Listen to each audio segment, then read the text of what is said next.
की आमच्या हिताचं काय करतोय, पुण्यकर्म काय करतोय, जे आमच्या महत्वाचं आहे आमच्या प्रवासासाठी, आजच्याही आणि मरणोत्तरच्याही प्रवासासाठी जे महत्वाचं आहे त्याच्यामध्ये काय आहे याचा विचार आम्ही केला पाहिजे,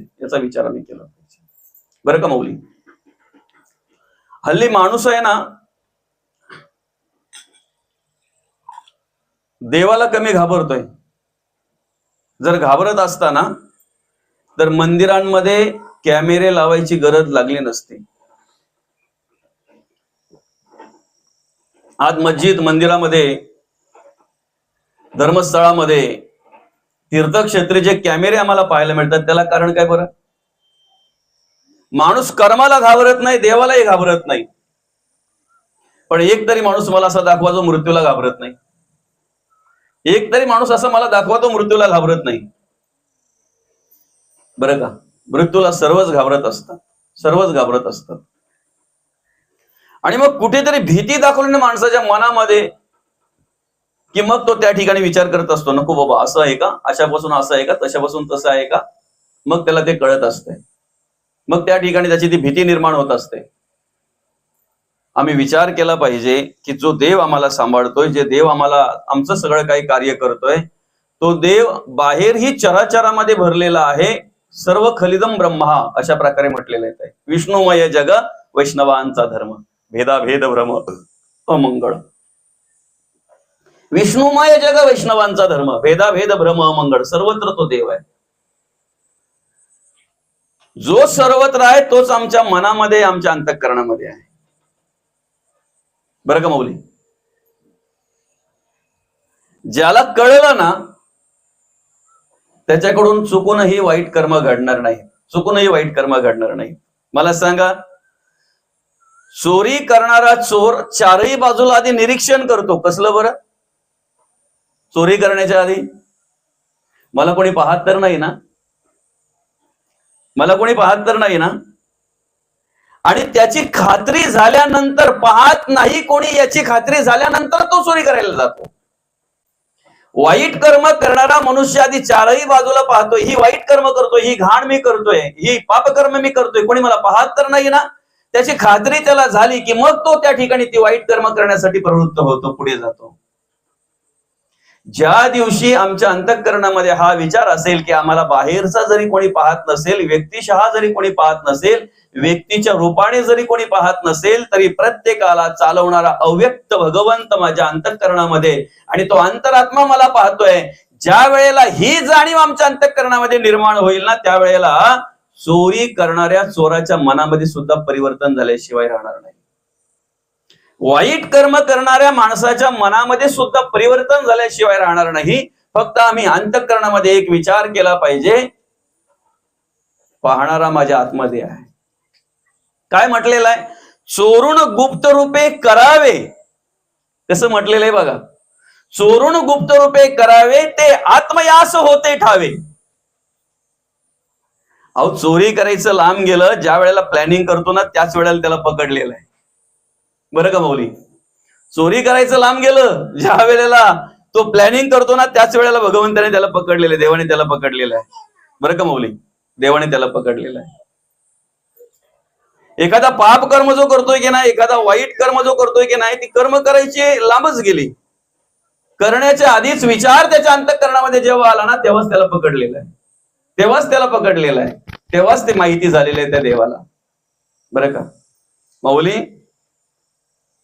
नचिकेत आणि यम यांचा संवाद आहे. नचिकेत आणि यम, आपण नाशिकेत म्हणतो त्याला. बरं का? त्याला दुसरं नाव आहे नचिकेत. आणि त्या कथेमध्ये अशा प्रकारे एक तो जिवंतपणे यमलोकात गेलेला आहे. या सहदेहाने, या देहाने यमलोकी गेलेला आहे आणि देहाने यमलोकातलं सगळं अवलोकन करून तो परत आलेला आहे. आणि मग तो सांगतोय सगळ्या ऋषींना, नारद मुनींना सगळं काही सांगतोय तो. बरं का? आपल्या वडिलांना, सगळ्या ऋषींना आणि नारद मुनींना त्या ठिकाणी सगळं वर्णन करतोय. म्हणजे सांगत असताना यमाचा आणि त्याचा संवाद आहे. बरं का? आणि मग ज्या वेळेला तो सांगत असतो त्यावेळेला यमाने त्याला वरदान दिलेलं आहे, बऱ्याच काही गोष्टी आहेत त्या ठिकाणी. बरं का?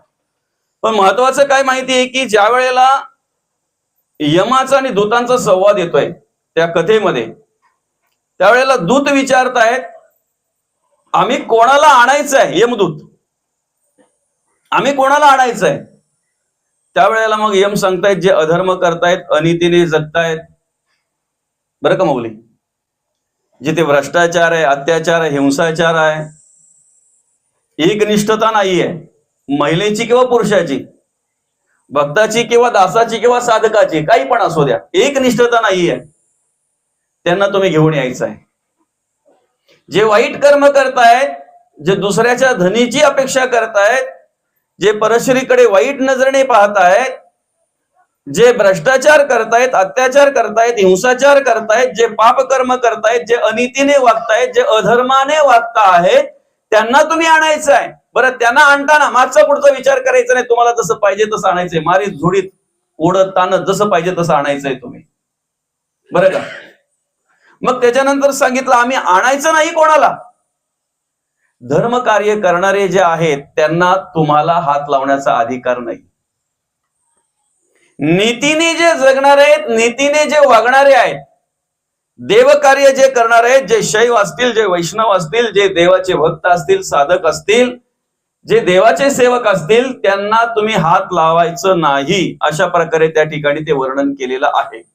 आता हे सगळं झाल्यानंतर मग ते यमाचे दूत यमाला विचारतायत ठीक आहे, आम्ही कोणाला आणायचं कोणाला नाही आणायचं हे तुम्ही सांगितलं, पण तिथे गेल्यानंतर आम्ही कुठे राहायचंय हे सांगितलंच नाही.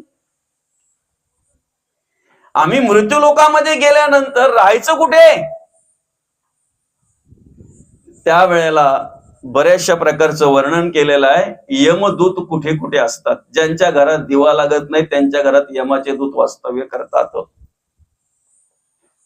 काय, ज्यांच्या घरात देवाला अगरबत्ती दाखवली जात नाही. अहो काय माणसं आहेत, दासांना अगरबत्ती लावतात, देवाला नाही. बरं का, दासांना लावतात अगरबत्ती. अरे एवढासा दास तुम्हाला त्रास देतोय, तो तुम्हाला सहन होत नाही, त्याला तुम्ही अगरबत्ती लावताय. देवाने जर त्रास द्यायचा ठरवला तर अगरबत्तीत तरी सहन होईल का. अगरबत्तीत तरी नाहीसा होईल. देव कधी कोणाला त्रास देत नाही. देव कधीही कोणाला त्रास देत नाही. बरं का माऊली, बरेचसे सांगितलेले ज्या घरामध्ये सकाळपासून संध्याकाळपर्यंत किचकिच किचकिच नुसतं भांडण आहे, त्या घरामध्ये यमाचे दूत मस्त की आराम मध्ये राहत असतात, वास्तव्य करत असतात. ज्या घरामध्ये अधर्म घडतोय, अनितीने वागलं जाते, हिंसाचार, भ्रष्टाचार, अत्याचार आहे, ज्या घरामध्ये लोकांना लुबाडून धान्य आणलं जाते आणि त्याच्यावर उदरनिर्वाह केला जातो, तिथे यमाचे दूत आराम मध्ये व्यवस्थित राहत असतात. ज्या घरामध्ये एकनिष्ठता नाही, बाई एकनिष्ठ नाही, पुरुष एकनिष्ठ नाही, अधर्म घडला जातोय, अनितीने वागलं जातंय, त्या ठिकाणी यमाचे दूत वास्तव्य करत असतात. ज्या ठिकाणी कलीने थैमान घातलेला आहे, कलीचे विचार आहेत, कलियुगाचं आचरण आहे, त्या ठिकाणी यमाचे दूत वास्तव्य करत असतात. अशा प्रकारे ते वर्णन केलेलं आहे मौली. बरं का, अशा प्रकारे वर्णन केलेलं आहे. आता आम्ही त्या ठिकाणी विचार करायचा आहे की आमचं जगणं वागणं कसं आहे. आम्ही त्या ठिकाणी विचार करायचं आमचं जगणं वागणं कसं आहे. बरं का, काही माणसं तर अशी असतात ना मौली, जिवंतपणे तर त्रास असतोच असतो. बरं का, पण मेल्यावर पण अनेकांच्या मनामध्ये त्यांच्याविषयी भीती निर्माण होत असते. एक माणूस होता असा, बरं का, आयुष्यभर स्वार्थासाठीच जगला, स्वार्थाचंच कार्य केलं. कुठेही जाऊ द्या, कुठेही जाऊ द्या, फक्त स्वार्थ स्वार्थ आणि स्वार्थ. मला काय मिळेल ते सांगा. म्हणजे कधीतरी त्याला सप्ताह कमिटीमध्ये जरी घेतलं ना तरी पुरेपूर मलई खाऊन झाल्यानंतर कसा बंद पडेल त्यासाठी प्रयत्न करायचा. आध्यात्मिक क्षेत्रामध्ये जरी कधी त्यांनी वाटचाल केली, आध्यात्मिक क्षेत्रामध्ये जरी कधीतरी त्याचं येणं झालं ना तरी सुद्धा तिथेही तो तोच विचार करायचा, मला काय मिळेल, माझा फायदा काय. कुठेही जाऊ द्या, स्वार्थ स्वार्थ आणि स्वार्थमध्येच भरलेला स्वार्थी. बरं का, आणि फक्त संसार एके संसार. कधी कुठे प्रवचनाला नाही, कधी कुठे कीर्तनाला नाही, कधी कुठे भजनाला नाही, कधी कुठे धार्मिक कार्यक्रमाला नाही. गावातील सप्त्याला कधी वर्गणी दिलीच नाही, पण देणाऱ्यांना विरोध केला. गावातील हरिनाम सोहळ्याला कधी स्वतःची उपस्थितीच नाही, कधीच नाही, जाणाऱ्यांना विरोध केला. बरं का माऊली, आणि मग ज्या वेळेला माणूस जेव्हा थकतो ना, तेव्हा शेवटी मग सगळं चित्र समोर दिसतंय. आपण म्हणतो मेल्यावर भोगायचं येतंय, मेल्यावर सगळ्यांना परत पेड आहे. आता परिस्थिती अशी आहे माऊली, मेल्यावर आहे की नाही ते तुम्हाला बरेचसे काही ग्रंथ वाचून समजेल, पण जिवंतपणी पण बरंच काही आहे. जिवंतपणी पण बरंच काही आहे. आणि जसं त्याला वृद्धाप काळाला तसं त्याला काही चित्र दिसायला लागलं. ज्यांच्यासाठी आयुष्यभर हाडाची काढं केली, रक्ताचं पाणी केलं, तीच आता नातवंड, पोरं तर लांब गेली, नातवंड चेष्टा करायला लागली. नातवंड ज्यांच्यासाठी सगळं काही केलं, काय काय केलं, अत्याचार केला, हिंसाचार केला, भ्रष्टाचार केला, जेवढं काही अनितीने वागता येईल, अधर्माने वागता येईल तेवढं वागण्याचा प्रयत्न केला आणि द्रव्य गोळा करण्याचा प्रयत्न केला. आज ज्यांच्यासाठी हे सगळं काही केलं तेच ढुंकून पाहत नाहीत, तेच त्याचा राग द्वेष करायला लागले, चेष्टा करायला लागले. आणि मग त्याला समोरचं चित्र साधारण पाहायला असं साधारण मिळालं की आपलं काही खरं नाही, आता आपलं काही खरं नाही. पण मग उद्या सकाळ जर माझं काही झालं, कारण वेळ आलेली आहे तशी, वृद्धापकाळ आलेला आहे, कधी पण काही होऊ शकतंय. या पापातून थोडंफार तरी उतराई व्हायला पाहिजे ना, बरं का? या पापातून थोडंफार तरी उतराई व्हायला पाहिजे ना. म्हणजे आयुष्यभर नुसती भांडणं कर, याला त्रास दे, त्याला त्रास दे, मुद्दामहून एखाद्याशी भांडण करायचे, मुद्दामहून एखाद्यावर केसेस करायचे, मुद्दामहून एखाद्याला त्रास द्यायचा, असं त्याचा ते उद्योगच ते. आणि मग काय झालं माहितीये का माऊली, ज्या वेळेला मृत्यूची वेळ आली त्यावेळेला त्यांनी पोरांना सांगितलं, पोरांनो, आयुष्यभर मी खूप वाईट कर्म केली रे, खूप पाप कर्म केली, खूप पाप कर्म केली, पण या पापातून मुक्त व्हावं असं मला वाटतंय, दुसरं काही करू शकत नाही. पण आता एक काम करा, ज्या वेळेला मी मरेन ना तेव्हा तुम्ही खांद्यावर नका नेऊ मला. काय म्हटलं? तेव्हा तुम्ही खांद्यावर नका नेऊ मला, एखाद्या गाडीला बांधा आणि ओरफडीत न्या, नाहीतर एखादी रशी लावा मला आणि 4-5 जणांनी असं ओरफडीत न्या, ओढत न्या. आणि ओढताना पोरांनो तुम्ही पण नका, तुम्ही माझी आहेत, तुमच्यासाठी मी बरंच काही केलेलं आहे. ज्यांच्यावर मी काही त्रास दिलेला आहे, ज्यांना मी आयुष्यभर छळलेला आहे, ज्यांना मी आयुष्यभर ज्यांच्याशी वादच केलेला आहे, त्यांना ओढायला लावा, कमीत कमी त्यांच्या त्या पापातून तरी माझी मुक्तता मिळेल, बरं का? आता म्हाताऱ्याची शेवटची इच्छा, मरायला आला बिचारा, आणि असं म्हणतात मरतानाची इच्छा पूर्ण केली तर तो मुक्त होतो, नाही का? झालं माऊली, मेला म्हातारा माल. मेल्यानंतर आता नेमकं त्यांनी सांगितल्याप्रमाणे रशी बांधली पायाला, बरं का? आता ओढायचं कोणी? गाववाल्यांना वाटलं की पोरं ओढतात की काय, पण त्यावेळेला पोरांनी ग्रामस्थांना विनंती केली, आम्ही नाही ओढायचं. बाबाची इच्छा होती की ज्यांना ज्यांना त्रास दिला, आयुष्यभर ज्यांच्या तंगड्या खेचायचं काम केलंय, त्यांच्या पापातून मला मुक्त व्हायचं आहे, त्यांना दिलेल्या त्रासातून मला पश्चाताप झालेला आहे आणि त्याचं प्रायचित्त मला घ्यायचं आहे, म्हणून त्यांनाच ओढायला सांगा. आता मग दानभाऊची स्मशानभूमी तरी बरं आहे, फक्त नुसतं रोड ओलांडायचा आहे. पण बऱ्याचशा स्मशानभूमी अशा आहेत की सरळ रोड मध्ये गेल्याशिवाय पर्याय नाही. मग बऱ्याचशा स्मशानभूमी अशा आहेत की सरळ रोड मध्ये गेल्याशिवाय पर्याय नाही. आमच्या गावची पण थोडीफार तशीच आहे, सरळ रोड मध्ये जावं लागतंय, बरं का? आणि सरळ रोड मध्ये जवळजवळ 1 ते 1.5 किलोमीटर अंतर स्मशानभूमीचा, बरं का? घेतलं ओढत त्याला ग्रामस्थांनी, आता गाववाल्यांनी. आता त्यांना पण जरा बरं वाटलं की चला, वर्ष आपला आयुष्यभर त्रास दिला याने, जरा आता ओढायला भेटताय, जरा जास्तच सालट्याने केला, असं काम करू याचा काय. अहो, निम्म्यावर गेलं ते प्रेत, निम्म्यावर ओढत नाही, आणि तिकडून पोलिसांची गाडी आली. पोलिसांची गाडी आल्याबरोबर बघितलं, अरे बापरे, माणसाला ओढत चल का, माणसं की काय, कोण ओढणार आहे, टाका आहे ना आतमध्ये. लगेच त्याच पिंजरा गाडीमध्ये त्यांना भरले जे ग्रामस्थ ओढत होते ते, त्या गाडीमध्ये बसून ते विचार करतात, साल्याने बोलतो जिवंतपणे त्रास दिलाच दिला, पण मेल्यावर पण आम्हाला सोडलं नाही, मेल्यावर पण सोडलं नाही. महत्वाचा विषय काय माहितीये का, अशी काही माणसं असतात की स्वतःला किती त्रास झाला तरी चालेल, पण समोरच्यालाही त्रास झाला पाहिजे याचा विचार करत असतात. काय झालं, आता मध्ये नाही का आपल्याकडे कुठे वाघ दिसलेले असे 2-4 ठिकाणी, नाही का माऊली? आणि मग ती सर्वत्र वार्ता पसरली. बरं, आता मोबाईल मुळे वार्ता पसरायला वेळ लागत नाही. रात्रीचे 8 वाजता जर कोणी बघितला तर 8:15ला मला तरी वाटतंय सगळ्या तालुक्यामध्ये, काय जिल्ह्यामध्ये ती वार्ता पसरली जाते माऊली, बरोबर आहे की नाही? आणि मग ज्याला त्याला फोन, खरं आहे का रे दानभाऊला अमक्या अमक्या ठिकाणी वाघ दिसला होता, खरं आहे का? बरं, दिसला होता दानभाऊला, पण भीती वाटते तिकडे पार अगदी कितीतरी गावाच्या लांब पर्यंत, कारण तो वाघ एकाच ठिकाणी थांबत नाही ना. बिबट्या होता की नव्हता ते आपल्याला माहिती, ज्याने बिचाऱ्याने बघितलं असेल त्याला माहिती, आणि ते बिबट्याला माहिती, नाही का? असो.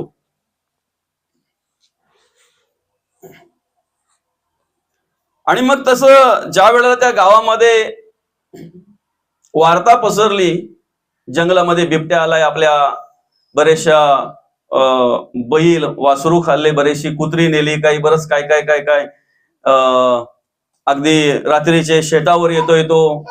त्यामुळे लोक काय झाले, मग शेतावर पण जायला घाबरायला लागली, बरं का मौली?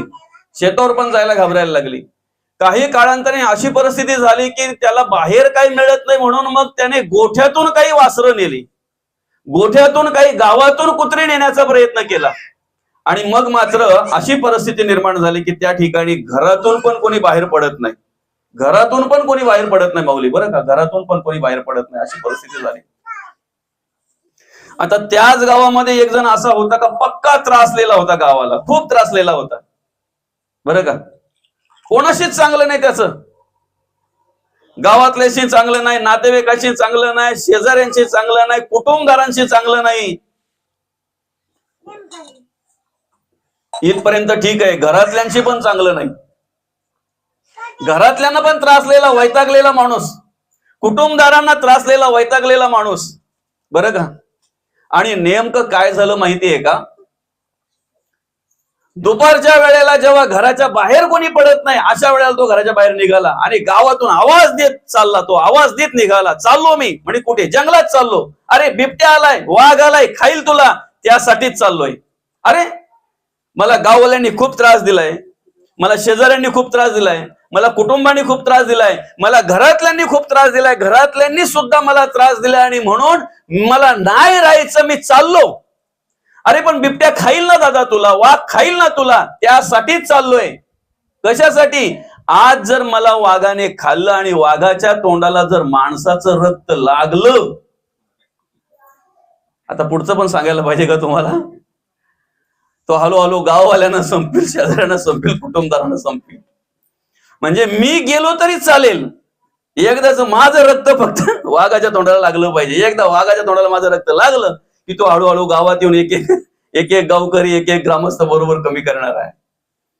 म्हणजे अशा प्रकारची काही माणसं आम्हाला आमच्या समाजामध्ये पाहायला मिळतात की माझं कितीही नुकसान झालं तरी चालेल, माझं काही जरी झालं तरी चालेल, पण समोरच्याचंही नुकसान झालं पाहिजे, समोरच्यालाही त्रास झाला पाहिजे, समोरच्यालाही दुःख झालं पाहिजे, अशा प्रकारे वागणारी माणसं असतात दादा. अशा प्रकारची कर्म, अशा प्रकारचं कार्य आपण जोपर्यंत करतोय ना, तोपर्यंत सुखाची अपेक्षा करून चालणार नाही चालणार, बरं का? कसं चालेल? आम्ही जे दुसऱ्याला देतो ते आम्हाला परत मिळतंय ना. पेरले ते उगवते आणि बोलल्यासारखे उत्तर येते, तरी मग कर्कश बोलणे ते काय निमित्त? माऊली, जे दुसऱ्याला देतोय ते जर आम्हाला परत फेडायचं येतंय, तर आम्ही काय दिलं पाहिजे, काय पेरलं पाहिजे, याचा विचार आम्ही केला पाहिजे. तुम्ही जे लावताय ना, जे पेरताय ना, तेच तुम्हाला अनुभवायला येतंय, तेच तुम्हाला पाहायला मिळतंय. आम्ही जर जगाला प्रेम अर्पण केलं तर जग आम्हाला प्रेम अर्पण करणार आहे.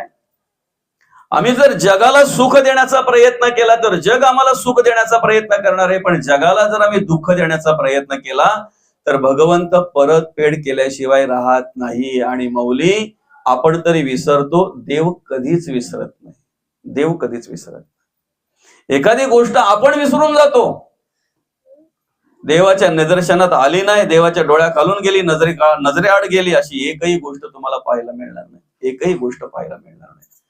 प्रत्येक गोष्टीची परतफेड ही असतेच असते. प्रत्येक जगण्याची, प्रत्येक वागण्याची, प्रत्येक क्रियेची परतफेड करावी लागते, प्रत्येक क्रियेची लागतेच. आणि ज्याने केलेला आहे ना त्यालाच. डाव्या डोळ्याला जर दुखापत झाली तर ऑपरेशन उजव्या डोळ्याचं नाही केलं जात. डाव्या हाताला जर दुखापत झाली तर उजव्या हाताचं नाही ऑपरेशन, शस्त्रक्रिया केली जात, डाव्या हाताचीच केली जाते. त्याच्या पलीकडे सांगू का? ज्याचा हात मोडतो ना त्याच्याच गळ्यात बांधला जातो. बाकी कितीही प्रेमाची माणसं असली तरी त्यांच्या गळ्यात बांधला जात नाही, बांधला जातो. तसं आम्ही जी कर्म करतोय ना, आम्ही जे कार्य करतोय ना, आमचं जे जगणं वागणं आहे ना, त्याला वाटेकरी कोणीही नाही माऊली. तुमच्या डोक्यावर जर ओझं झालं, एखादा जर भार झाला आणि जर कसली पाठी असेल तर तुमचा मुलगा घेईल, मुलगी घेईल, तुमचं ओझं कमी करेल. पण पाप कर्माचं जे ओझं आहे त्याला कोणीही वाटेकरी नाही. पाप कर्म जी आमच्याकडून घडली जातात ती स्वतःलाच फेडावी लागतात. दुसरा इंद्रिय सुद्धा फेडू शकत नाही माऊली. देह लांब गेला. ज्या वेळेला आपण अनेक ग्रंथ वाचतोय की ना, त्यावेळेला ते ग्रंथ वाचत असताना माऊली असं काही अनुभव येतो की असं काही त्या ठिकाणी मार्गदर्शन मिळतंय. देह लांब गेला, आम्ही देहाची अपेक्षा करतोय. माझी पोरबाला आहेत, माझा सोयरे आहेत, माझे मित्रमंडळी आहेत, माझे कुटुंबदार आहेत. दादा इथे कोणच नाही कोणाचे कोणी, तुझे नव्हे रे कोणी, अंती जाशील एकला रे प्राण्या माझे माझे म्हणून. आणि मरणोत्तरच्या प्रवासामध्ये आमच्या बरोबर कोणच नाही. कोण आहे माऊली सांगा बरं? मरणोत्तरच्या प्रवासामध्ये कोण आहे? मुलं आहेत, बाई आहे, कुटुंबदार आहेत, सोयरे आहेत, मित्र आहेत. कोण आहे? कोणच नाहीये. एकला आलोय, एकल्यालाच एकट्यानेच जायचं आहे.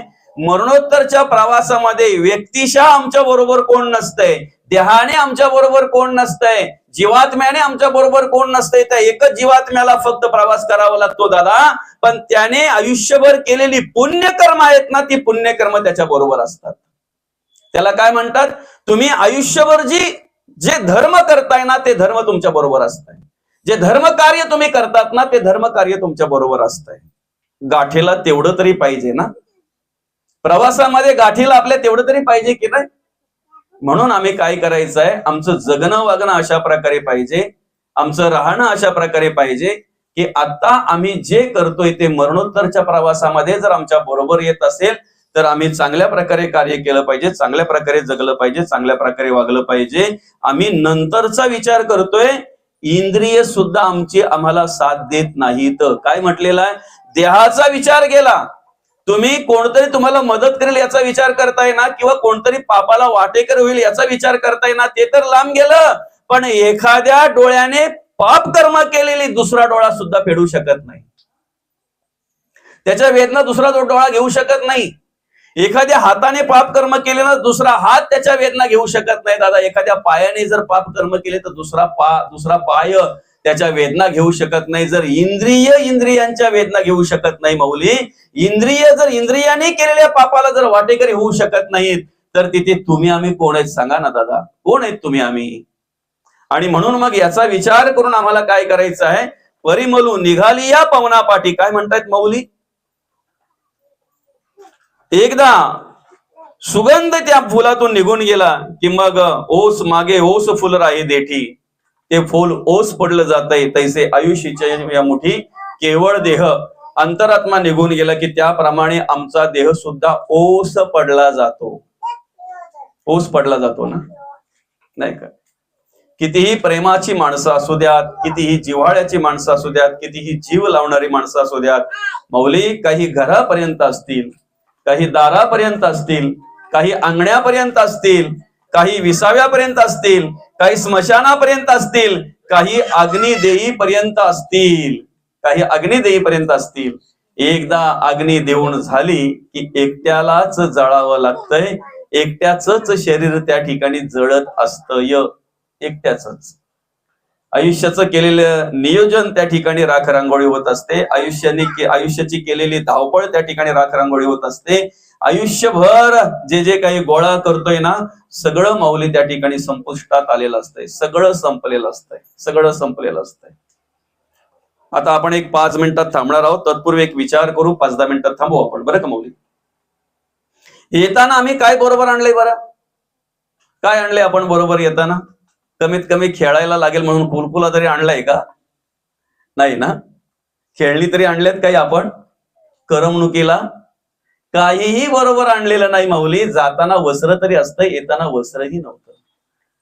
क्या लेके आयो रे जग में, क्या लेके जाएगा, 2 दिन की जिंदगी है 2 दिन का मेला. दादा जातानाही आमच्या बरोबर काही नसणार आहे. काय असणार आहे जाताना? अंगठे बांधले जातात हाताचे, पायाचे अंगठे बांधले जातात, बरं का? त्याला शास्त्रही आहे आणि विज्ञानही माऊली, बरं का माऊली? ते पाय बाहेर पडू नयेत तिरडीच्या म्हणून अंगठे बांधले जातात. हात एखादा बाहेर पडू नये, नाही तर काय मागतोय की काय असं वाटावं. माणूस हात कधी पुढे करतोय, म्हणून ते बाहेर पडू नये म्हणून ते बांधले जातात. बरं का, अनेक प्रकारचं त्याला शास्त्रीय आहे.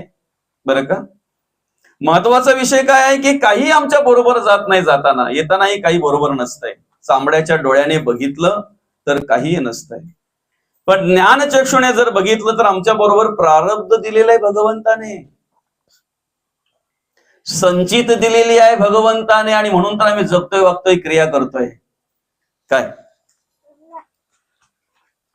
काहीच नसताना तुम्ही घराच्या बाहेर पडू शकत नाही ना. 5-50 रुपये घ्याल तेव्हाच घराच्या बाहेर पडताना. काय खालिंग वरून जर तुम्हाला इथे दानगावला यायचं आहे तर तेवढं पेट्रोल तुमच्या गाडीत पाहिजे ना दादा, रिटर्न होईपर्यंत. बरोबर आहे की नाही? एक 5-50 रुपये तुमच्या खिशात पाहिजे तेव्हाच तुम्ही घर सोडता की नाही? तसं आम्हाला या जगामध्ये भगवंताने पाठवताना आम्हाला परतीच्या प्रवासापर्यंत जेवढं पेट्रोल पुरेल ना, जेवढा खर्च लागेल ना आम्हाला, आर्थिक, कायिक, वाचिक, मानसिक, ज्या काही शिल्लक लागतील ना, आमची वैखरी असेल, आमचं मनाची स्थिती असेल, आमची कायाची देहाची स्थिती असेल, हे सगळं पुरेल एवढं भगवंताने आमच्या बरोबर दिलेलं आहे. पुरेल एवढं दिलेलं आहे. प्रारब्ध आहे, संचित आहे. आम्हाला काय करायचंय? क्रियमान कर्म करायची आहेत. किती रेस देऊन पेट्रोल संपवायचं हे आमच्या हातात आहे. गाडी आम्हाला दानभाऊ पर्यंत आणून परत न्यायची आहे, कुठे? खालिंगला. तेवढा पेट्रोल आहे. पुढे जर त्याच्या मनामध्ये आलंच की मडशी जाऊन येऊ आत्याकडं, मग मात्र परतीच्या प्रवासाला त्याला कुठेतरी पेट्रोल टाकावं लागणार आहे. पण ऐका, तुम्हाला हे पेट्रोल मिळेल परतीच्या प्रवासाला. जर कुठे संपलं तर आता प्रत्येक गावोगावामध्ये मिळेल. पण दादा, भगवंताने दिलेली जी संचित आम्हाला आहे ना, ती कुठेही मिळत नाही, कुठेही मिळत नाही. आम्हाला परतीच्या प्रवासापर्यंत जर जसे तसे ठेवायचे ना, तर क्रियमान कर्म करून त्याच्यामध्ये पुण्यकर्म करून वाढवायचं आहे. ते पापकर्म करून कमी नाही करायचं, पुण्यकर्म करून वाढवायचं आहे. आणि आम्ही म्हणतोय जाताना आमच्या बरोबर काही नसणार आहे. पण पुन्हा एकदा सांगतो, जाताना तुमच्या बरोबर एक तर धर्मकार्य असेल, पुण्यकर्म असतील, याच्या व्यतिरिक्त काहीही नसेल. ज्ञानचक्षुने बघितलं तर. आता साधं उदाहरण आहे, बहुतांशी महिला तर स्मशानभूमीत जात नाहीत, बरं का मौली. पुरुष अधिक करून स्मशानभूमीमध्ये जातात. पण तुम्हाला माहिती आहे का, माणसाच्या बरोबर करगोटाही देत नाहीत, तोही काढून ठेवतात. बरोबर ना बाबा? बरोबर आहे की नाही? काही नाही कोणाच्या बरोबर देत, काही नाही. चुकून जर एखादं काही राहिलं ना, तर ते सुद्धा काढून घेतलं जाते मौली. चुकून जरी काही राहिलं तरी काढून घेतलं जातंय. स्मशानात जाऊन सुद्धा बाकीच्या गोष्टी नाही परत आणत ते. काय माणूस पण आहे ना, बघा ना. माणसाचे कपडे जाळून टाकतात. जो मेलेला माणूस आहे त्याची गादी पण ठेवत नाहीत. खरं आहे की खोटं आहे बाबा? सोना जर असेल अंगा होतं त्या चालतंय. स्मशानात गेले वगैरे आठवण झाली तरी पण काढून घेऊन येतात मामा, बरं का दादा, सोडत नाहीत ते. बरं, त्याचे काही पैसे वगैरे जर असतील तर ते नाही वाटत. माणूस काय विचार करतोय बघा ना. अरे माणसाला नुसतं हात लावला ना त्याने, मेलेल्या माणसाला घरी आल्यावर आंघोळ केल्याशिवाय बाकीचं काही करत नाही. कपडे बिपडे बाहेरच्या बाहेर काढून टाकतो तो, शर्ट पॅन्ट बाहेरच्या बाहेर काढतो तो. खरं की कुठे? पोरगा जवळ आला तर तिकडे, हे पल बाजूला हो, माहिती करून आलोय, अंगाला हात नको लावू माझ्या. बरं, तिथे गेल्यानंतर मौलिका प्रत्येक ठिकाणी आपण हातच लावायला जातो का? काय कुठून कनेक्शन असते काय माहिती. ज्यांनी हात लावलाय त्यांच्या अंगाला अंग लागलाय. अरे बापरे, एवढ्या लांबपर्यंत करंट आली. असू द्या, चला ठीक आहे, हरकत नाही. ते एक विज्ञान असं आहे त्याच्या मागे मौली, शास्त्र पण आहे. विज्ञान असं आहे की गेलेला माणूस कुठल्या आजारात गेलाय तो आपल्याला माहित नसल्यामुळे संसर्ग होऊ नये, हे सगळ्यात महत्वाचं आहे. असू द्या, ती आंघोळ केली पाहिजे, कपडे बाहेरच्या बाहेर काढून, जे काय असेल ते, बरोबर, ठीक आहे. मग एक सांगा, लगेच तुम्ही आंघोळ बिंघोळ केल्यानंतर जर खायचा वार असेल तर लगेच याला जाता तुम्ही, कुठे? खडवलीला जाता आणि आखाच्या आखा मेलेला घेऊन येता. माणूस मेल्यानंतर नुसतं हात लावला तर तुम्ही बाळता, आणि आखाचे आखा जेव्हा घरी घेऊन येतात एखादा पक्षी किंवा प्राणी, तेव्हा बाटले जात नाहीत का? तेव्हा बाटले जात नाहीत. आणि नुसत्या माणसाच्या अंगाला हात लावून जर तुम्हाला संसर्ग होईल असं वाटत असेल, तर तुम्ही काही प्राणी पक्षी जे खाताय त्यांना काय काय झालेलं असतंय, काय काय झालेलं असतंय, आणि अधिक करून काय काय झालेलेच अधिक कापले जातात. बरंच काही आहे. चला असू दे. आता महत्वाचा विषय काय माहिती आहे का? जाताना माणसाच्या बरोबर काही देत नाहीत, करगोटा सुद्धा देत नाहीत. पण तुमच्या गळ्यात जर तुळशीची पवित्र माळ असेल ना दादा, तर तिला कोणाची हिंमत नाही हात लावायची. शेवटच्या वेळेला तुमच्या बरोबर फक्त गळ्यात असलेली तुळशीची माळच येत असते. तुळशीची माळ येत असते शेवटच्या वेळेला. आणि त्या माळेला साक्षी ठेवून जे तुम्ही आयुष्यभर कर्म करताय ना, ती कर्म तुमच्या शेवटच्या वेळेला बरोबर येत असतात. आणि म्हणून आम्हाला काय करायचंय, अंतरात्मा असताना त्याचं कार्य जर आम्हाला करायचंय तर तेवढं पवित्र कार्य आम्ही केलं पाहिजे ना. पवित्र कार्य आम्ही केलं पाहिजे की नाही अंतरात्मा असतानाच. एकदा सुगंध निघून गेला ना मौली, फुलाला किंमत शून्य. तसा अंतरात्मा निघून गेला की आम्ही किती जरी काही करायचं ठरवलं तरी स्वतःचे डोळे सुद्धा स्वतः मिटू शकत नाही. चाले हे शरीर कोणाचे सत्ते, कोण बोलविते हरिविणा, देखावे ऐकावे एक नारायण, तयाचे भजन चुकू नका. माणसाची देव चालवी अहंता, मीची एक करता म्हणू नये. वृक्षाचेही पान हाले